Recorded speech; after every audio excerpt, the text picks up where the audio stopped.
안녕하십니까. 한국여성정치연구소 소장 김은주입니다. 한국여성정치연구소는 위기의 시대 페미니즘의 길을 묻다란 제목 아래 다른 미래 심포지움을 개최하게 되었습니다. 오늘날 우리는 전대미문의 위기와 혼돈을 겪고 있습니다. 누구도 예상하지 못한 코로나19 바이러스의 세계적인 대유행으로 전 세계는 패닉 상태에 빠졌습니다. 수를 헤아릴 수 없이 많은 확진자와 사망자들이 발생했고 하늘길이 끊어졌습니다. 변이 바이러스의 확산은 백신 개발 성공으로 피어난 희망의 불꽃을 다시 위태롭게 하고 있습니다. 경제가 위축되고 자살률이 증가하는 등 사회 전반에 위기가 확대되고 있습니다. 국제환경단체는 오래전부터 기후변화에 따른 자연재앙을 경고했지만 선진국들의 대응은 느리기만 합니다. 기후변화는 먼 미래의 일이 아니라 현재의 일입니다. 끝이 보이지 않는 가뭄과 원인을 알 수 없는 대규모의 산불, 해수면 상승으로 섬과 육지가 사라지는 등 자연재앙이 우리 눈앞에서 일어나고 있습니다. 지금 당장 우리의 실천과 긴급 행동을 촉구하고 있습니다. AI 등 최첨단 기술은 긍정적 변화 못지않게 노동의 상실과 노동자의 지위 하락 등 부정적 결과를 낳고 있습니다.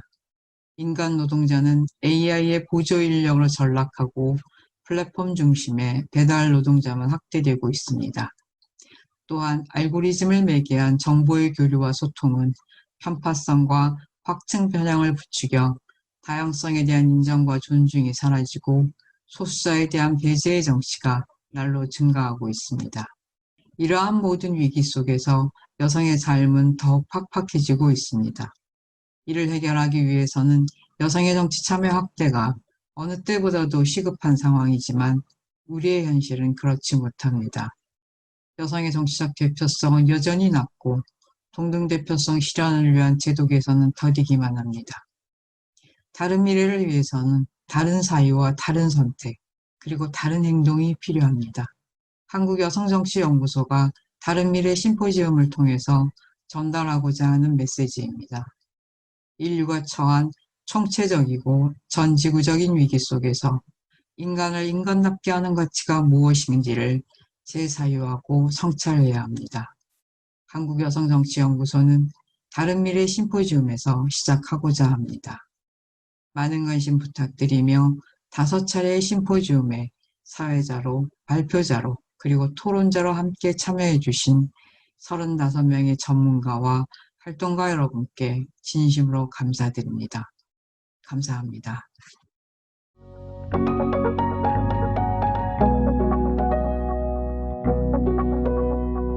그럼 먼저 코로나 재난과 성평등이라는 주제로 최진엽 공동대표님을 모시겠습니다. 네, 말씀드리겠습니다. 먼저 코로나19와 여성의 현실에 대해서 저희가 작년에 연구 사업을 좀 진행을 했었는데요. 그걸 기반으로 해서 좀 말씀드리겠습니다. 그랬을 때 저희가 이제 89명의 인터뷰를 통해서 여성들이 어떤 어려움에 처해 있는가 이것들을 좀 더 구체적으로 살펴봤는데요. 공공기관을 비롯해서 사실 복지시설, 보육시설, 어린이집, 유치원, 학교 이런 것들이 모두가 이제 중단이 되다 보면서 그러면서 이제 돌봄 공백이 발생을 했는데요. 정부의 코로나19 대응 정책에서 돌봄 대책은 굉장히 후순위로 작년에 밀려났었습니다. 직장 사업장은 폐쇄할 수 없지만 돌봄이라든가 복지시설은 폐쇄하는 것이 정책이 당연하다는 듯이 시행되었습니다. 돌봄 영역에서 코로나19 대응 정책으로 시행되었던 주요 정책은 가족 돌봄 휴가 확대 그리고 가족 돌봄을 책임지도록 만드는 방식이었는데요. 코로나 위기는 남성을 생계 부양자로 여성을 보조 생계 부양자이자 돌봄 전담자로 위치짓는 성별 분업 구조를 더욱 강화하였습니다. 그래서 저희가 89명을 대상으로 인터뷰를 했을 때 그 첫 번째로 늘어난 여성들의 돌봄 부담이었습니다. 표를 보시면 아시겠지만 가장 주목할 부분은 여성의 돌봄 부담률의 변화인데요. 이전에 돌봄 부담률이 여성들이 40%가량이었다라면 코로나 이후에는 평균 70%로 크게 확대가 되었습니다. 이전에 저희가 여성들이 40%일 수 있었던 것은 보육시설 등에 기인한다라고 보시면 되고요. 특히 코로나 확산 이전에 돌봄의 90% 이상을 부담한다는 여성이 5%였다면 확산 이후에는 43%에 이르렀다는 점입니다. 그리고 100% 부담한다는 답변도 17명에 달했습니다. 그런 상황에서 고스란히 여성의 몫으로 이제 돌봄의 독박 구조가 더욱 강화가 되었고, 돌봄은 너무나 하던 사람이 해야 되는 일이다라는 말들이 횡행했고, 조금 더 벌이가 적은 여성이 위험 부담을 지고 계속 휴가를 써서 메워야 하는 일이 되었습니다. 그리고 두 번째는 가장 어려운 점이 무엇이냐는 질문에 가사노동의 증가를 꼽는 인터뷰 탐험자가 굉장히 많이 있었습니다. 언제 끝날지 모르는 그런 감염 위기 속에서 가족 모두가 집에 있으니까 장 보고 밥하고 치우고 돌아서는 다시 밥하고, 그래서 돌밥이라는 말과 신조어까지 생긴 상황이었었는데요. 이런 일들이 고스란히 여성의 몫이 되었고, 감염에 대한 불안 때문에 외식도 어려운 상황에서 이런 노동이 때문에 너무나 어렵다라는 말씀들을 많이 주셨습니다. 그리고 세 번째로는 코로나19 확산에 따라 시시각각 바뀌는 어떤 학교 스케줄, 어린이집, 갑자기 닫는다고 하거나 뭐 이런 일들이 계속 반복이 되다 보니까 이런 관리를 해야 되는 어떤 매니징, 보이지 않는 노동 이런 것들을 감당하는 것이 오로지 여성의 몫이었다는 거죠. 어디에 맡겨야 될지, 가족 중에 또 누구한테 알아봐야 될지, 등하원은 어떻게 할지, 그리고 당장 다음 주에 또 다칠지도 모르는 상황에서 계획을 어떻게 세워야 할지, 이런 매니징하는 일이 굉장히 여성들의 돌봄 노동을 가중하고 있는 상황이었는데요. 어, 남편의 분담을 요청하는 일에 대해서 저희가 많이 여쭤봤는데, 이제 굉장히 비협조적이거나, 그럼 알려달라, 자기한테 어떤 일을 해야 되는지 세세한 역할을 지정해 달라라는 얘기들로 오히려 이제 피로감과 일거리가 되는 이야기들에 대해서 많이 주셨습니다. 그리고 마지막으로는 원격 수업을 둘러싼 돌봄의 공백을 채우는 것도 여성의 몫이었는데요. 인터뷰에 참여하신 대부분의 분들이 온라인 수업이 돌봄을 대체할 수는 없다고 이야기를 해주셨습니다. 휴교나 휴원으로 인해서 학습 공백을 채우는 것도 여성의 역할이 됐었고, 학교에서 배우지 못한 것을 엄마가 채워줘야 한다라는 어떤 압박감, 이런 것들이 많이 있었고, 실제로 숙제나 채점 이런 것들이 엄마의 역할로 맡겨지고 있었습니다. 저희가 이제 작년에 89명의 여성들을 인터뷰하고 동시에 진행했던 것은 뭐냐면 언론 보도를 분석한 일이었습니다. 그래서 인터뷰 사업이 주로 이제 자녀 돌봄을 하고 있는 이제 구체적인 여성들의 경험을 드러냈다면, 언론 모니터링 사업은 돌봄 위기 상황에서 대응책이 어떤 맥락으로 언론에서 형성되고 유통되고 있는지를 분석하고자 했습니다. 관련 이제 분석 기관과 대상은 보시면 될 것 같고요. 첫 번째로 저희가 주목하게 된 부분은 코로나라는 이제 단어로 언급한 기사의 비율은 뭐냐면 7만 8천여 건 정도 됐습니다. 그때 이제 월 평균 코로나라는 기사가 관련해서 1만 건 이상 계속적으로 보도가 지속이 됐었는데요. 이에 반해서 그 안에서 코로나와 돌봄을 동시에 언급한 기사는 1%에 불과했습니다. 굉장히 어마무시한 영향들이 있었음에도 불구하고 언론에서 다뤄지지 않는다는 점이 저희들이 주목한 바였었고요. 두 번째로는 그 1%를 저희가 분석을 했습니다. 어떻게 돌봄을 다루고 있는가 분석을 했었는데, 돌봄을 여성이라든가 가족에 전가하는 방식으로 성별 포기를 여성에게만 하는 경우, 돌봄의 역할을 엄마의 역할로 특정하는 방식의 단어 사용으로 고정관념을 강화하는 기사들이 꽤 있었습니다. 그리고 돌봄 위기 관련 보도들은 이미지들과 같이 대부분 아동 돌봄의 주제를 여성으로 상정하는 이미지를 사용하고 있었는데요. 이는 돌봄 공백의 상황에서 여성들이 겪고 있는 과도한 돌봄 노동의 현실을 보여주는 것이기도 했지만, 이 위기를 자신의 문제로 생각하고 대안을 고민하는 주체 역시 여성들로 한정하고 있는 언론사들의 인식을 보여준다라고 보았습니다. 그리고 노동시간 단축 이야기들도 있었는데, 이 부분은 대부분 여성의 단시간 일자리, 육아기 단축근로 이런 것들처럼 돌봄에 대해서 성별 분업을 유지하는 방식으로 소개가 되는 경우가 많이 있었고요. 그리고 재택근무 같은 경우에도 돌봄을 부담하는 성별에 따라서 어떻게 작동되는지 검토하지 않은 채 굉장히 유의미한 돌봄의 대안으로 소개되었습니다. 그리고 돌봄 시설의 중단이 가족 돌봄의 책임과 의무를 더욱 강화하는 방식으로 움직였는데요. 언론 역시 예를 들면 전문가들을 많이 섭외해서 부모들에게 아이들과 이야기를 나눠야 된다. 부모들은. 그리고 아이들의 수면, 운동, 영양을 가족들이 챙겨야 된다. 그리고 집에서 아이들과 함께 할 수 있는 놀이를 준비해서 에너지를 발산시키는 것이 필요하다. 뭐 이런 식으로 얘기하면서 부모와 가족의 역할을 강조하는 경우가 많이 있었습니다. 그 외에도 긴급 돌봄 자체에 대한 부정적 인식을 강화하는 보도들이 끊임없이 이어졌습니다. 그래서 긴급 돌봄을 보낼 수밖에 없는 부모들에게 굉장히 과도한 죄책감을 갖게 되고 주변에서 저희가 인터뷰 속에서도 많이 이야기가 들었지만 언론에서 이게 계속적으로 반복되다 보니까 돈을 얼마나 번다고 이런 식으로 애를 밖으로 내돌리냐 이런 식으로 비난을 많이 받게 되는 그래서 또다시 일을 중단하고 어, 돌봄을 집에서 하게 되는 이런 일들이 반복되는 영향권에 있었다는 겁니다. 그래서 저희는 이제 코로나19 사회에서 우리가 어떻게 재구조화 되어야 하는가 이런 고민을 하고 있는데요. 그 방향으로 저희가 제안드리고 싶은 것은 돌봄 중심 사회로의 전환입니다. 사실 그 성장주의적인 생산 양식이 일으키는 굉장히 부정의한 부분들이 많이 있습니다. 이에 삶의 필수적인 요구로서 돌봄을 중심으로 재분배하는 개혁이 필요하다라고 생각합니다. 그래서 돌봄에 필요한 제도적인 기반과 시설을 마련하고 개선하고 개개인이 서로 돌보고 돌봄받는 삶의 기본적인 요건을 충족할 수 있는데 공공자원을 투입하는 것이 필요한 시점이 아닌가 말씀을 드립니다. 인터뷰 과정에서 드러난 것처럼 코로나 이후에도 사실 남성의 돌봄 참여는 크게 달라지지가 않았어요. 저희가 알아본 바로는.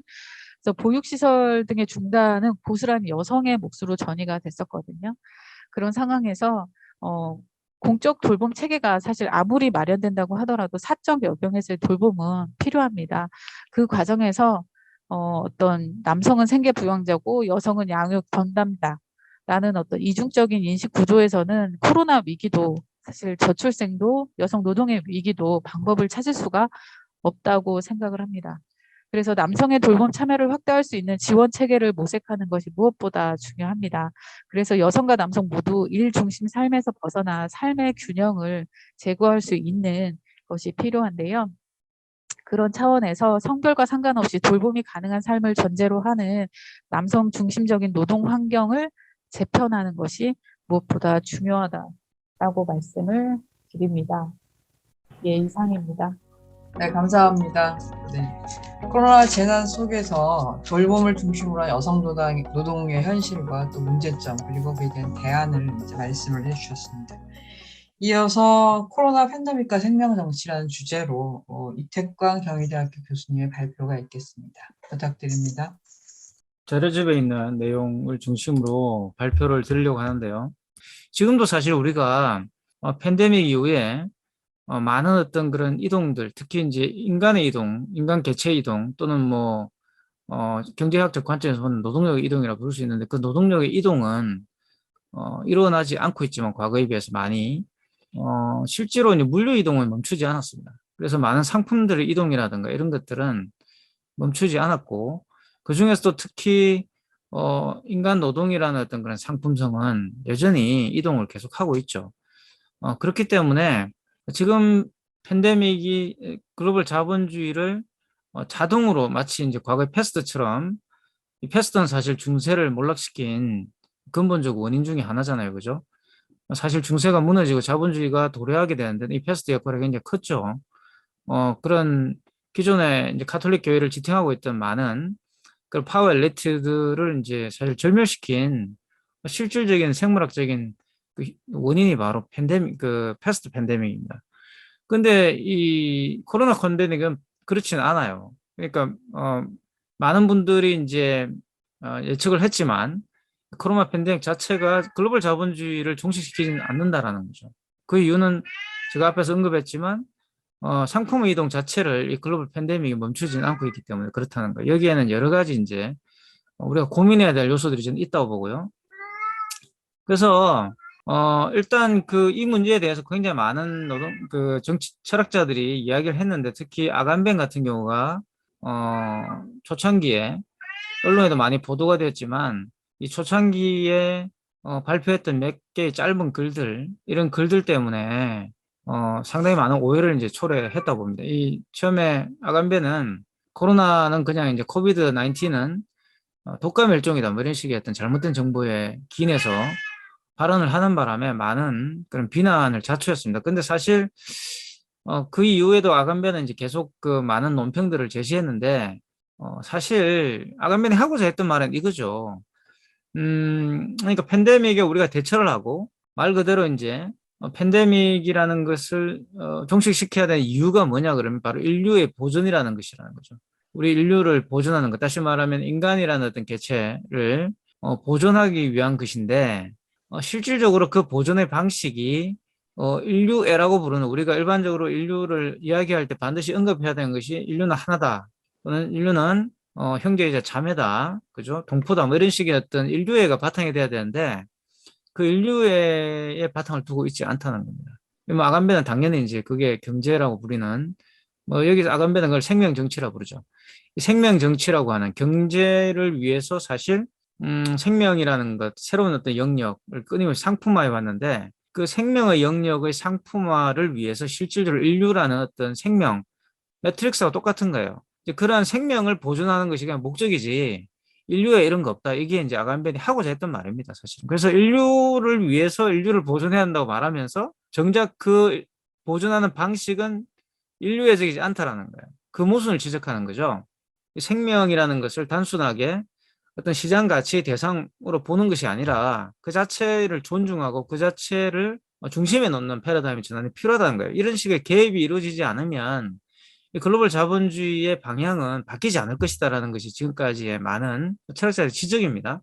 이제 또 팬데믹을 맞이하는 우리의 입장, 그냥 국가 권력의 대상이 되고 있는 또는 국가 권력의 민주적인 어떤 토대를 제공하고 있는 그런 뭐 장사미사를 부를 수 있는 이 대중의 입장에서는 이런 문제들이 뭘로 보이냐 그러면 바로 안전을 보장하기 위해서 우리의 정보를 줘야 되는, 다시 말하면 마치 토마스 홉스가 이야기했던 것처럼 우리의 어떤 욕망을 지키기 위해서 사실 국가와 계약을 맺어야 되는 이런 상황처럼 이제 보이는 거죠. 이게 어떻게 보면 이제 굉장히 많은 이제 논란을 불러일으킬 수 있는 겁니다. 사실 지금 현재 유럽이나 미국에서 백신 거부 운동을 하고 또 그런 그 마스크 쓰지 않는 그런 한거를 하는 이유가 바로 여기에 있는 거죠. 그렇기 때문에 이 프라이버시라는 어떤 그런 사례만 놓고 보더라도 국가 권력의 어떤 작동 방식 또 국가에 대한 어떤 그런 여러 가지 입론들이 달라질 수 있다라는 거예요. 그게 이제 국가와 관련된 하나의 원칙들은 존재하지만 국가라는 것이 절대적인 악으로 규정해 왔던 그런 여러 가지 사상들, 특히 이제 우리가 신자유주의로 부르는 자유지상주의라든가 또 여러 가지 어떤 개인주의적인 어떤 그런 경향들 또는 일반적으로 시장주의를 옹호하기 위해 사용되어 왔던 여러 가지 그런 사상들이 이야기하고 있는 것과는 달리 국가라는 것이 그런 절대적인 위상을 가지고 있지 않다는 거죠.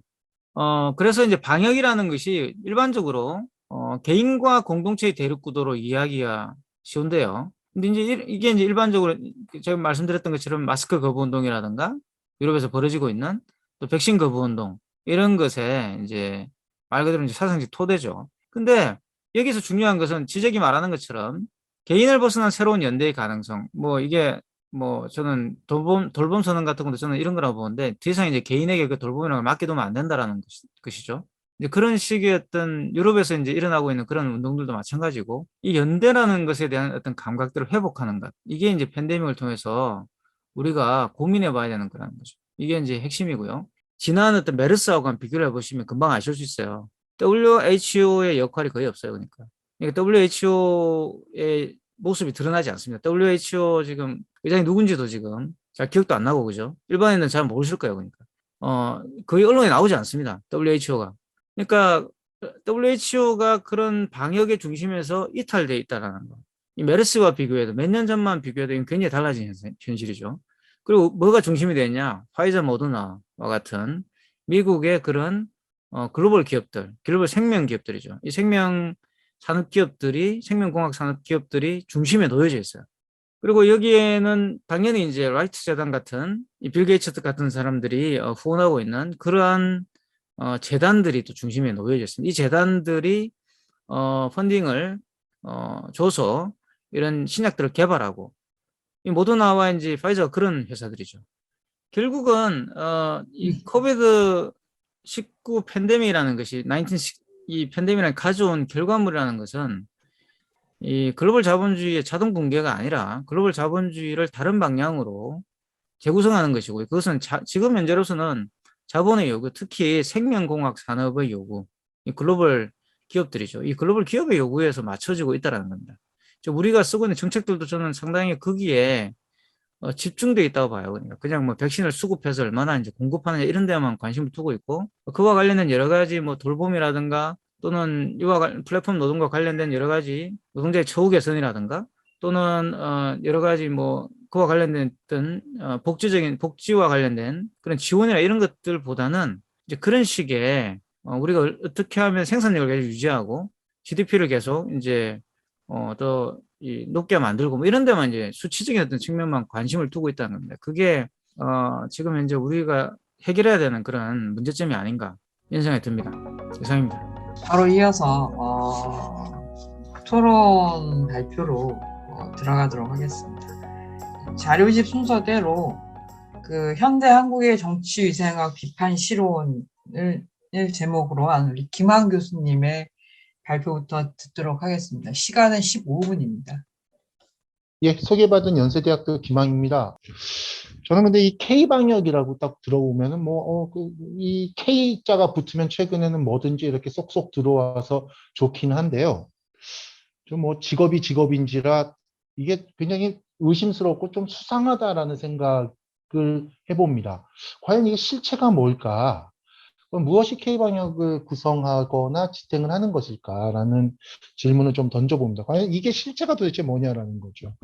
그래서 이것이 이제 정부의 결단력이라거나 행정의 효율성, 혹은 스마트 기술, 혹은 시민의식, 혹은 의료진을 비롯한 관련 업계 및 공공기관의 종사자들의 희생, 이런 것들로 이렇게 구성되는 일련의 실천의 복합체, 이렇게 이해될 수 있는데, 여기에서 뭐 여러 가지가 이제 사람들마다 강조점이 다르고 이렇게 한데, 저는 이런 어떤 굉장히 복합적인, 그것도 굉장히 일사불란하지만은 않은 굉장히 이렇게 울퉁불퉁한 실천의 복합체로서의 K방역이라고 얘기했을 때, 한 가지 좀 근본적인 질문을 한번 던져볼 필요가 있다는 생각이 듭니다. 뭐냐 하면은, 과연 이 방역을 통해서 무엇을 지키려고 하냐라는 거죠. 한번 곰곰이 한번 생각해 볼 필요가 있습니다. 이 방역이 도대체 무엇을 지키려고 하는가? 그거는 어떤 개개인들의 건강일 수 있고, 혹은 의료 체계라고 하는 한 국가의 어떤 시스템일 수 있고, 사회의 어떤 안정적인 존립 이런 것들일 수도 있고, 혹은 국가 안보일 수도 있고, 혹은 시장 경제의 질서일 수도 있고, 넓은 의미에서의 일상생활일 수도 있다. 그래서 이게 방역을 통해서 무엇을 지키려고 하냐라고 하는 것을 한번 좀 곰곰이 생각해 봐야 되지 않을까라는 그런 문제제기를 우선 드립니다. 물론 이 모든 것이다 라고 이제 얘기할 수 있겠지만, 그것은 거꾸로 얘기해서 방역을 통해서 이 모든 것을 지킨다 그러면은 사실 방역이라고 하는 말 자체가 의미가 굉장히 흐려지는 거죠. 도대체 이게 어떤 목적을 갖고 어떠한 말하자면은 대상을 상정하고 어떤 주체를 또 가정하고 이루어지는 굉장히 복합적인 실천의 총체이냐, 이런 것들을 좀 우리가 근본에서부터 한번 질문을 해봐야 된다라고 생각이 됩니다. 그래서 저는 그런 것들을 생각할 때 오늘 이제 말씀드리고 싶은 것은 과연 근대적인 정치 체제에서의 국민이란 무엇인가 라는 문제를 전제로 하고요. 큰 전제로 해서, 큰 전제가 되는 물음으로 해서 한국에서의 어떤 국민이라고 하는 표상 혹은 상상이 역사적으로 축적되어서 만들어지는 복합적인 어떤 실천의 전개 과정을 정치위생학이라고 하는 말로 포착해 보고자 합니다. 그것이 오늘 제가 말씀드리고자 하는 토론의 내용입니다. 그 전에 조금 이제 말하자면은 이게 아까 얘기로 돌아가서요. K방역이 도대체 무엇을 지키려고 하는 건가라고 얘기했을 때 몇 가지 좀 이렇게 이론적으로 그 질문에 답하기 위해서 몇 가지를 좀 이렇게 확인을 하고 넘어가야 될 필요가 있을 것 같습니다. 우선은 이 지금 K방역 뿐만 아니라 뭐 이제 글로벌한 차원에서의 팬데믹 상황이라고 하는 게 아간벤이 얘기했었던, 혹은 그 이전에 이제 법학 안에서는 오랫동안 중요한 법학적인 개념인 이런 예외 상태의 일종이다라는 것은 다들 동의가 되시리라고 생각이 됩니다. 그리고 예외 상태라고 하는 것은 기본적으로 이렇게 정의될 수 있겠죠. 현행 법규의 정지를 통해서 법 질서의 근본 규범을 수호한다. 그러니까 지금 성문으로 되어 있는 한국 같은 경우에는 성문으로 되어 있는 여러 가지 이제 법률의 규정들이 있죠. 그것은 이제 헌법을 가장 최정점으로 해서 뭐 각종 법률들에 이르기까지 굉장히 구체적이고 맥락에 따라서 정리가 되어 있는 구체적인 규범의 총체로서의 법규들이죠. 근데 예외 상태라고 하는 것은 그것이 계엄령이 됐든 아니면 어떤 조치들이 됐던 현행 법규의 여러 가지 규정들을 정지시킨다. 일단 효력 정지시킨다라는 거죠. 계엄령 같은 경우에는 가장 극한의 어떤 예외 상태라고 우리가 생각할 수 있는 계엄령이 선포되는 경우에는 헌법에 규정되어 있는 자유권 마저도 그는 뭐 사적 재산의 사적 소유, 재산의 사적 소유라고 하는 그런 규정들까지도 정지시킬 수 있는 그러한 것들이 이제 예외 상태라고 이제 이해될 수 있겠죠. 그리고 그 예외 상태의 선포를 통해서 그렇다면 무엇을 지키려고 하는가라고 얘기했을 때 법 질서의 근본 규범이다라는 거죠. 그래서 뭐 그 미국의 저명한 헌법학자이자 정치학자인 로시터 같은 사람은 이런 말까지를 하죠. 뭐냐 하면은 이 사람이 이제 Constitutional Dictatorship이라고 하는 유명한 책, 헌정 독재라고 하는 그런 책에서 이런 얘기를 합니다. 우리에게 가장 중요한 가치는 민주주의다. 그 민주주의를 지키기 위해서 헌법 따위야 언제든지 효력 정지시킬 수 있다라는 얘기를 하는 거죠. 그러니까 이게 예외 상태라고 하는 것이 이 로시터의 말에서도 우리가 충분히 이해할 수 있듯이 민주주의를 지키기 위해서 민주주의를 지키기 위한 규범의 총체인 헌법을 정지시킬 수 있다라는 겁니다. 그러니까 얼마나 이게 역설적인 관계 속에서 등장하는 개념인가. 즉, 이 개념이 얼마나 그 안에 논리적으로 모순되는 그러한 사고, 그러한 상황을 전제하고 거기에 대처하는 일련의 법 실천을 상정하고 있는 이러한 개념인지를 알 수 있을 거라고 생각을 합니다. 그래서 이러한 전제 위에서 우리는 이번에 팬데믹에서의 K방역 그리고 K방역 하에서 이루어지는 여러 가지 방역 조치, 비상 조치가 어떤 근본 규범 혹은 어떤 표상을 지키려고 하는가 이런 물음을 던져볼 수 있을 것 같습니다. 이 물음에 답하기 위해서 저는 오늘 현대 한국의 정치위생학 개보, 정치위생의 개보 이러한 어떤 주제, 방법이랄까 이러한 관점으로 한번 이 물음에 답해보고자 합니다. 우선은 정치위생학이라고 하는 좀 생소하실 거라고 생각이 됩니다. 이건 사실 제가 만들어낸 개념이라 그 어떤 논문에서 제가 썼던 개념이고 좀 이 개념을 통해서 좀 이론적인 작업이라거나 지성사적인 작업 뭐 이런 작업들을 좀 계속해서 해나가고 있습니다. 간단하게 이제 정의를 하면요. 특정 대상에 대한 감각적이고 직접적인 혐오를 기반으로 해서 정치 문화 질서를 변증하고 유지하는 담론과 제도의 복합체. 한 요 정도로 이해할 수 있을 것 같습니다. 이거는 다시 좀 풀어서 말씀을 드리면은 사실 정치적이다라고 정치적인 행위를 한다. 정치적인 어떤 실천들이 구성된다라고 얘기했을 때 사실 정치적이다라는 것은 내재적인 가치를 갖지 않습니다. 무슨 뜻이냐 하면은 도덕과 같이 선과 악이 있다거나 혹은 미학과 같이 미추, 아름다움과 추한 것 이런 것이 있다거나 이러한 어떤 내재적인 가치를 갖지 않는 것이 바로 정치적인 것이다라고 얘기할 수 있겠죠. 그래서 이제 시대적으로 이 정치적인 것을 구성하는 것은 그래서 이 정치적인 것이 도덕 혹은 미학, 경제는 이제 빈부겠죠. 이러한 것들과 결합하면서 적과 동지의 구분으로 치닫게 되는 갈등으로 치닫고 그것을 조정하거나 어떤 경우에는 충돌하거나 뭐 심각한 경우에는 전쟁까지 일어나는 그러한 형태로 정치적인 것과 어떤 내재적 가치를 가지는 사회 영역이 결합하는 이런 양상들을 우리가 사회의 어떤 정치적인 현상을 바라볼 때 가질 수 있는 관점이 될 텐데요. 그런 것들을 염두에 둘 때 우리가 정치위생학이다라고 얘기했을 때는 정치적인 것이 위생가치, 즉 청결오염과 결합해서 적과 동지의 구분과 대립을 구성한다. 이렇게 이해할 수 있겠습니다. 이 양상을 좀 추적하는 것이 바로 정치위생학 혹은 정치위생 비판이라고 하는 어떤 기획이다. 이제 얘기할 수 있겠고요. 이때 이제 우리는 이러한 정치 위생의 어떤 여러 가지 실천들을 통해서 현대 사회, 특히 한국뿐만이 아니라 근대 국가를 이해할 수 있는 하나의 관점을 확보할 수 있습니다.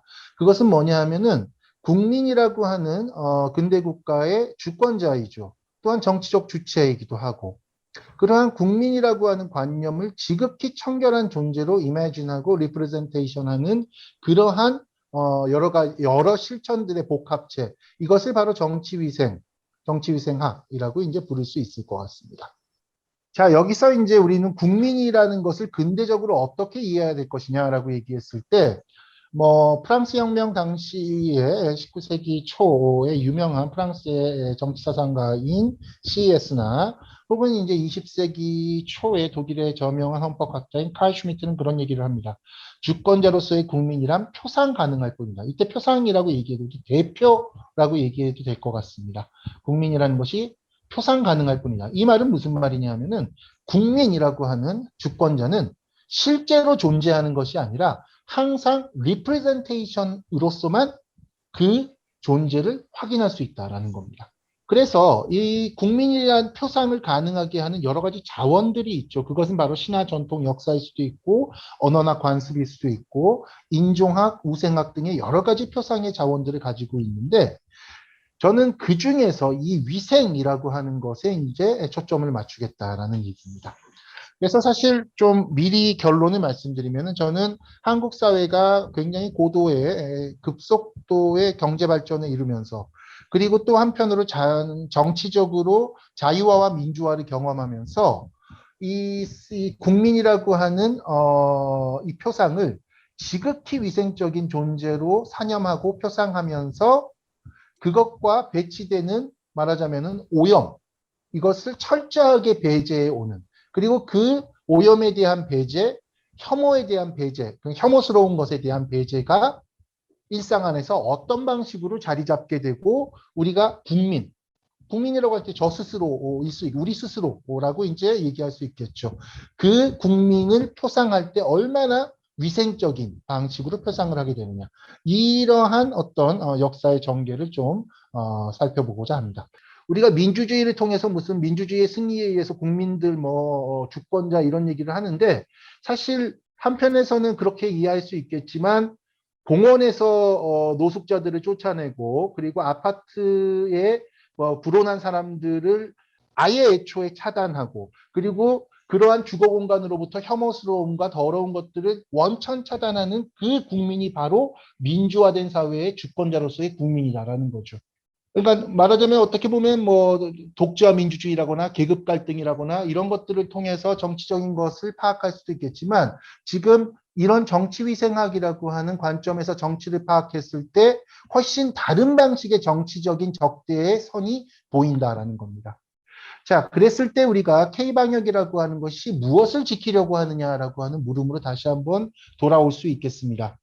저는 이러한 어떤 지극히 위생적인 국민 표상이라고 하는 것이 한 3, 40년의 시간을 거쳐서 한국 사회에서 형성되지 않았더라면 이런 방식의 말하자면은 K방역이라고 하는 굉장히 복합적인 실천들이 불가능했을 거라고 생각합니다. 그것은 한편에서는 굉장히 무슨 시민의식, 높은 시민의식, 계몽된 시민의식 이렇게 얘기들 하겠지만 다른 한편에서는 굉장히 음흉하고 굉장히 이기적이고 굉장히 위생적인 혐오스러운 혐오의 어떤 시선 같은 것들을 내장한 배제의 심성 속에서 등장하는 것일 수도 있다라는 거죠. 그래서 저는 쌍수 들고 무슨 K방역을 어쩌고 저쩌고 하기보다는 그러한 어떤 난리법석의 뒤에 숨어 있는 어떤 한국 사회의 어떤 이런 위생을 중심으로 한 정치의 적대의 선들 이런 것들을 좀 주목해 나가면서 이 K방역이라고 하는 어떤 비상조치의 상황이 끝났을 때 어떠한 것들이 보일 수 있느냐 이런 것들을 좀 차분히 짚어나가는 것이 저를 비롯한 좀 이런 문화 연구를 하는 사람들이 좀 주목해야 될 주제들이 아닐까라는 말씀을 드리면서 이 정도로 좀 길어졌습니다. 죄송합니다. 토론을 마치도록 하겠습니다. 네, 감사합니다. 안명옥 의원님, 코로나19와 안전 인간안보입니다. 안녕하세요. 저 안명옥입니다. 결국은 저한테 주어진 주제였던 코로나 이후의 정책 방향인데 한마디로 말하면 정말 생명 중심이어야 되고, 그러니까 생명의 정치가 돼야 되겠죠. 그리고 과학적 의사결정이 너무너무 중요하다. 이 말씀을 제가 강조하고 또 강조하고 또 강조해도 이것은 모자랄 정도로 그런 상황입니다. 그래서 다음 슬라이드 가겠습니다. 이거는 그냥 상식적으로 인간 안보라는 거, 이제 국가 안보라는 것이 결국은 뭐 국방 뭐 이런 국가 안보적인 측면에서 이제는 1994년 이래로는 인간 안보 포괄적인 정의가 전 세계적으로 유엔에서 그다음에 국제적으로 쓰여지고 있고, 이 UNDP 데피니션에 의하면 경제적 안보, 식량 안보, 건강 안보, 환경 안보, 개인 안보, 지역 사회 안보, 정치적 안보 이렇게 나눠서 우리가 생각할 수 있는데, 이 코로나19는 건강 안보만을 이렇게 흔드는 것이 아니라 전체적인 것이 다 연결되어 있고, 이런 것이 아주 대표적인 예. 근데 이것이 지금만 있냐? 아니거든요. 옛날 패스트도 있었고 스페인 독감도 있었고 이러면서 갔었는데, 우리가 잠깐 잊고 있었던 것을 우리가 이제는 총체적으로 볼 수밖에 없다. 자, 이것 정책 방향하고 관계돼 갖고 인간 생명에 대한 존중이 정말 보편적 가치와 철학으로서 존재해야 된다. 그리고 사실은 권리에 대한 존중이 있는데, 우리 이번에 아시겠지만 프라이버시는 우리가 전체 연대를 위해서 우리가 현명한 국민들이 포기한 부분이 이 부분이 있는 것이죠. 그래서 사실은 우리가 하는 것에 뭐 법령, 매뉴얼, 교육, 훈련, 연습 이것들이 기본적으로 다 중요하다는 말씀을 드리고요. 그리고 이것은 시사점 요것만 제가 말씀드리고 끝낼 건데, 팬데믹 앞에서 선진국들 무력했다는 것, 그래서 문화와의 다름과 차이, 그 다음에 경험의 차이, 그 다음 모든 것에 차이가 있었다는 것은 다들 보셨고요. 지금 제가 이번에 확인한 게 있습니다. 정말 대한민국 국민은 위대하다. 마스크 착용과 사회적 거리두기 이렇게 더 잘할 수는 없을 정도로 했고요. 그리고 안타까운 것은 백신 확보가 다른 나라는 지금 3차 접종을 시작하는 이 시기에 우리는 우리 접종도 70%도 달성 못하고 있는 이 와중, 20% 잘 달성하고 있는 이 와중에 상황을 제가 너무너무 안타깝게 생각하고 있습니다. 그러나 이 백신 개발은 인간 승리였고, 그 다음에 3차는 아마도 모든 나라가 가야 되고 우리나라도 곧 생각을 해야 되는 부분입니다. 처음부터 잘 과학적 근거에 따라서 팬데믹에 대처했다라면 정말 놓친 순간들이 너무너무 많아갖고 주먹구구식이었고, 정말 과학적 의견들은 다 무시되고 왔고요. 정말 놀라울 정도로 진짜 한심해서 제가 너무 마음이 아프고 안타깝고 그랬습니다만, 일단 과학과 의학이 사라진 이 상황에서 지금부터라도 그렇게 맨날 과거를 너무 생각하지 말고 그렇게 가자. 그리고 이제 앞으로 이제 쫙쫙 제가 그냥 읽어보시면 될 거기 때문에 그냥 가겠습니다. 가장 중요한 건 다른 나라 다 최고 지도자 나왔는데, 최고 지도자의 그 힘이 얼마나 센지를 다들 알고 계십니다. 그래서 이 리더십이 지금부터라도 정말 발휘됐으면 좋겠다라는 생각을 하고요. 10번째, 정말 10번째 중요한 것은 코로나19의 경우에는 교훈을 얻지 못하면 앞으로 계속 올질 팬데믹의 도전을 현명하게 대처할 수 없다라는 얘기고, 과학적 의사결정 계속 강조하고 있습니다. 그러나 이 가치관은 뭐여야 되냐? 과학을 아주 4차 산업혁명 시대에 이 바이오테크놀로지까지 이용해서 모든 것이 발달되어야 되지만, 그럼에도 불구하고 공동선, 공동체, 연대와 그 프랑스 혁명의 3대 가치였던 보편적 형제, 생명 존중, 인간 안보에 입각해서 이건 가야 되겠다. 제가 교육을 말하면서 첫 번째도 두 번째도 세 번째도 다 교육인데, 교육을 제가 배움이라고 말하는 것은, 교육은 가르치는 사람의 입장이라면 우리가 모두 한 명 한 명이 배워가는 이 입장은 나의 선택이기 때문에 배움의 힘에 대해서 더 많이 생각했으면 좋겠다라는 생각합니다. 여기서 아마 다음에 또 말씀을 이어서 해주시겠지만, 모두가 안전할 때까지 사실은 아무도 안전하지 않습니다. 국가 내에서도 그렇고 사실은 전 세계적으로도 그렇다는 말씀을 다시 드립니다. 이 짧은 시간이지만 나중에 찬찬히 보시면 좋겠고, 제 발표는 이것으로 마치겠습니다. 감사합니다. 네, 감사합니다. 마지막 주제 토론입니다. 팬데믹화 글로벌 정의와 백신 제국주의라고 하는 제목입니다. 김선 센터장님이십니다. 발표 부탁드립니다. 예, 소개 감사합니다. 저는 시민건강연구소 김선희라고 하고요. 오늘 저는 팬데믹화 글로벌 정의와 백신 제국주의라는 제목으로 토론을 요청을 받았습니다. 다들 너무나 잘 아시겠지만 전 세계적으로 백신 접종의 불평등이 굉장히 심각한 상황입니다. 여기에는 이제 각국 접종 역량도 영향을 미치고 있지만 무엇보다도 백신 확보에 불평등이 결정적인 상황입니다. 인도발 델타 변이의 확산은 그 자체로 코로나19 백신 불평등을 둘러싼 국제사회의 실패를 적나라하게 드러내고 있는데요. 올해 초에 WHO 집행이사회에서 그 사무총장이 이를 크게 5가지 차원에서 비판을 한 바가 있습니다. 무엇보다도 사실 재난적인 도덕적인 실패입니다. 부유한 나라의 젊고 건강한 성인들이 가난한 나라의 보건의료 노동자들과 노인들보다 먼저 접종을 받는 것은 도덕적으로 옳지 않다는 것이고요.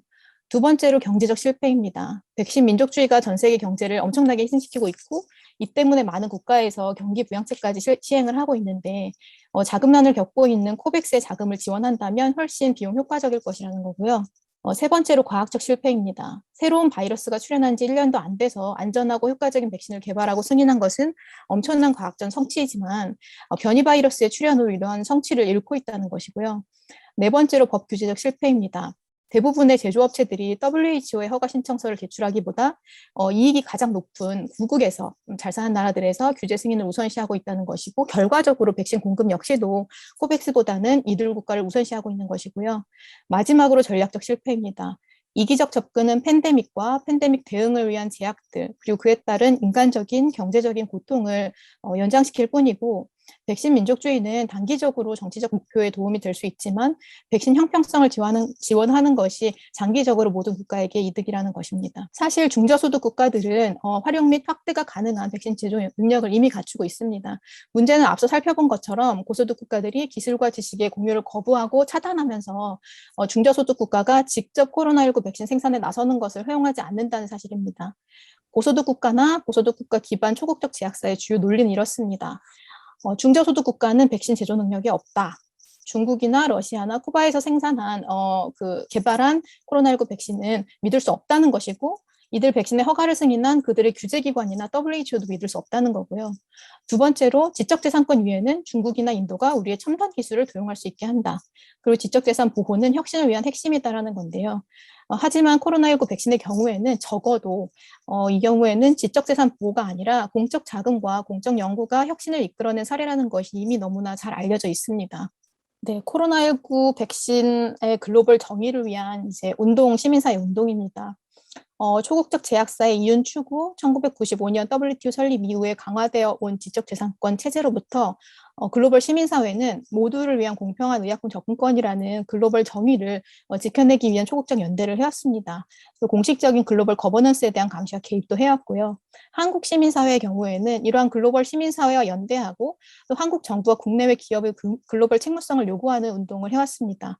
구체적으로 코로나19 백신 관련해서 한국 정부에 대해서 특허 독점을 강화하는 드라이브에 대해서 비판하고 지식재산기본법을 개정할 것을 요구했고 앞서 말씀드렸던 어떤 코로나19 관련 지적재산을 공동관리하고 일시적으로 유예하는 안에 대한 지지를 요구했고 한국 정부가 공적으로 지원한 연구개발, 생산시설 그리고 진단키트 산업에 대한 공적 통제를 요구를 했습니다. 국내외 기업에 대해서는 대표적인 그 치료제죠. 렘데시비르, 길리어드라는 제약사, 미국 제약사의 렘데시비르가 이제 코로나19 초기에 또 하나의 독점을 이제 획득할 수 있는 희귀의약품이라는 지위를 득하기 위한 이제 지정 신청을 한 적이 있었는데 글로벌 시민사회 공동 비판으로 이걸 철회시킨 바가 있습니다. 그리고 한국에서 이제 항체치료제를 개발한 셀트리온에 대해서 공적으로 지원을 받아서 낸 연구 결과물이니 그거에 대한 정보 공개와 기술 공유를 요구했습니다. 마찬가지로 진단키트 산업에 대해서도 책무성을 요구한 바가 있고요. 그런데 문제는 이제 백신 구매 경쟁이 이제 본격화되고 작년 여름부터죠. 그리고 야당과 보수 언론의 백신 수급 실패 프레임이 득세한 이후부터는 사실 시민사회 글로벌 정의 주장이 충분히 조명받지 못하고 있는 상황입니다. 그럼에도 불구하고 국가 간의 역사적, 구조적, 사회 경제적 불평등을 고려하면 어떤 자원 부담에 비례해서 결과물에 대한 접근을 갖는다는 주장이 정당화될 수 없다는 점에서 근데 문제는 이제 국민국가 수준이 아니라 국가 간 수준으로 넘어갔을 때 이러한 부분에 대한 사회적인 합의를 도출하고 그걸 제도화하고 이행을 강제하는 것이 용이하지 않다는 것인데 그런 상황에서 그나마 희망을 가질 수 있는 것이 글로벌 시민사회연대가 아닌가라는 생각을 합니다. 앞서 말씀드린 그 길리어드 사례도 어떤 의미에서 시민사회의 어떤 승리의 경험이고, 도화선언이라고 또 한 중요한 제도, 어떤 그 정치적인 이정표가 있는데, 2000년대 초반에 시민사회, 글로벌 시민사회 운동의 승리였습니다. 그 에이즈 치료제 관련된 지적재산권이 공중보건을 우선할 수 없다라는 그 합의를 도출한, 제도화를 도출한 사건인데, 이런 것들을 생각하여야 할 것 같고, 사실 한국 정부가 백신 구매 경쟁에 마지막으로 결합한 것이나 백신 수출 제한을 하지 않고 있는 것이나 트립스 유예안에 대해서 강력한 반대를 내놓지 못하고 있는 것이나 어쨌든 코백스 AMC라고 해서 이제 그 중저소득 국가에 대한 공여가 있는데 그것을 늘려나가는 것 같은 것은 어떤 국제 규범의 작용일 뿐만 아니라 글로벌 시민사회 운동과 연대한 국내 시민사회 운동이 한몫을 했을 것이라고 생각을 하고 있습니다. 자국 정치나 정당성 문제에 우선순위를 줄 수밖에 없는 국민 국가나 정부를 그나마 견제하고 견인할 수 있는 게 이러한 시민사회 운동이라고 생각을 하고요. 예, 여기까지 하겠습니다. 그 코로나 팬데믹과 생명정치라는 주제로 좋은 말씀과 의견과 생각을 나눠주셔서 대단히 감사드리고요. 진심으로 감사드립니다. 감사합니다. 감사합니다. 네.